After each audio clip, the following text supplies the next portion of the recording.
So now Woody Harrelson famously told the truth about COVID on Saturday Night Live, and again, the establishment just pretended it didn't happen, and he got a chance to tell the truth again. So he's at some 75th International Film Festival, and watch this. They're going to ask him about the war in Ukraine, and watch this.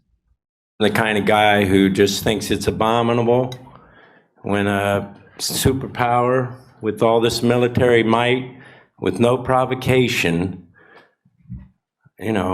attacks just unprovoked, attacks a country that is, Iraq,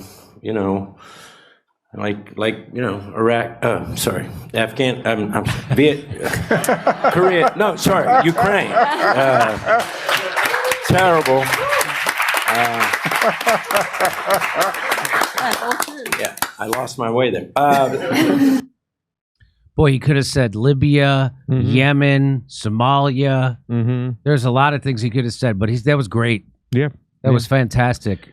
Yeah. Perfect for 9/11 too, as well, as we understand that, that was the gate, the opening up 9/11 to go into the Middle East, and starting with Iraq and then Afghanistan, Iraq, and then set it on fire. So, and people are now finally being allowed to question the narrative, the official narrative of 9/11. Now, the University of Anchorage their engineering department already proved Building 7 was brought down on purpose. Yeah. So I saw a meme the other day. It had the Twin Towers. It said "Never forget," and then right next to it, it had Building 7. It said "Forget." Yeah. So they took down Building 7, and I've said this since 2008 when we started our comedy podcast with Todd Glass. It's obvious. It's just obvious they did that. Again, who are you going to believe, the government or your lying eyes? I'm going to believe my lying eyes, and I'm going to believe the University of Anchorage. So this is amazing. Good for Woody. The parasitic class in D.C. used the events of 9/11 to launch an aggressive war on terror in the Middle East, killing and displacing millions. At least 5 million people have been killed by our war on terror. 5 million people, the United States. Yeah. The United States are the world's terrorists. We make Al-Qaeda look like Boy Scouts, like they're out there helping people. 22 veterans a day killed themselves because those parasites decided to exploit the events of 9/11 and use it to brainwash the masses into supporting sending U.S. troops halfway around the world to fight a war that not only wasn't to protect American liberties, but was meant to undermine them by passing legislation like the Patriot Act. You remember when George Bush and Dick Cheney, they testified to the 9/11 Commission, and George Bush wouldn't testify unless it was in secret with no recording, and Dick Cheney had to be right next to him.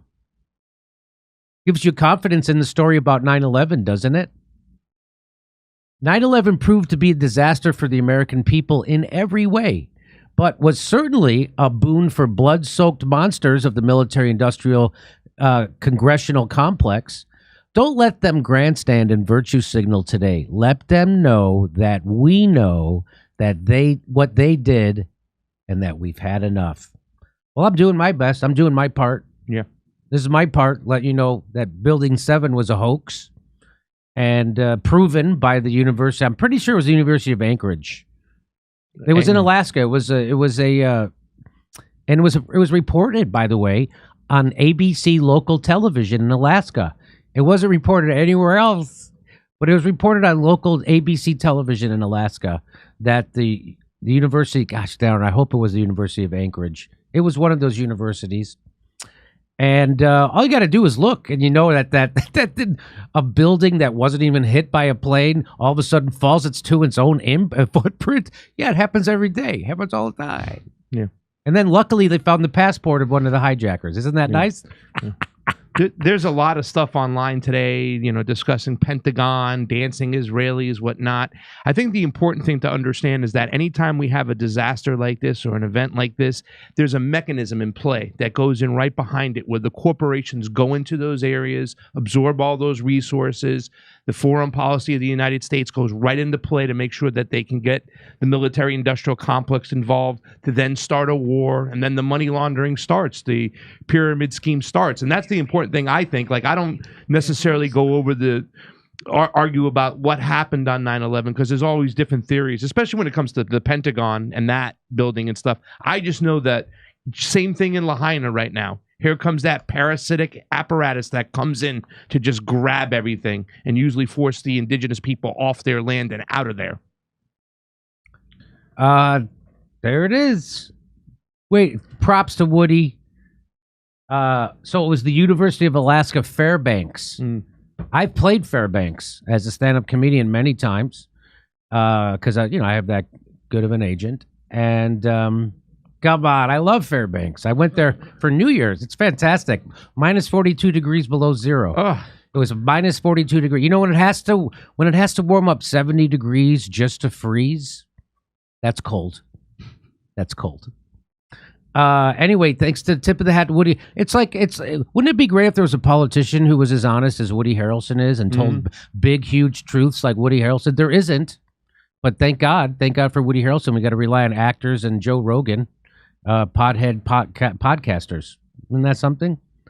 Anything else you want to say about this? This is great. Nothing else to say. I'm glad he said it.